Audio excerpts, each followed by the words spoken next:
สบายดีวันนี้พี่ดาวสิพาไปเป็นไปให้กำลังใจกับลูกสาวเนาะลูกสาวเป็นเรียนอยู่สวดศูนย์วัฒนธรรมเด็กที่รักเจ็ดว่าวันนี้เป็นโทรมาบอกว่าพอมาให้กำลังใจแน่เพื่อที่แข่งขันในการซ้อมฟ้อนร้องเพลงเนาะไปเบิ่งน้องกันเนาะเอามันบรรยากาศอยู่ที่นั่นจะเป็นจังไรเนาะมานำกัน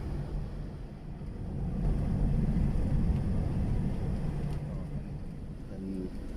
พากันมาฝึกมาเฮียนอยู่ที่นี่เนาะมาทำ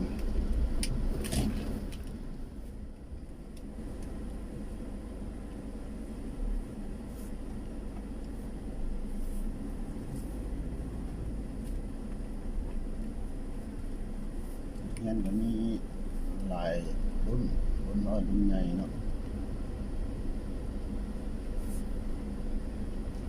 รุ่นใหญ่นี่ก็มีรุ่นเราได้ยินเสียงดนตรีพื้นเมืองสบายดีพ่อบ้านน้อยบริฟอนนะครับบ่ฮะเจ้าหน่อยสุขสวัสดิ์เลยเห็นแล้วสาวสุขสวัสดิ์เห็นแล้วฮะ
ต่อไปเป็นรถพร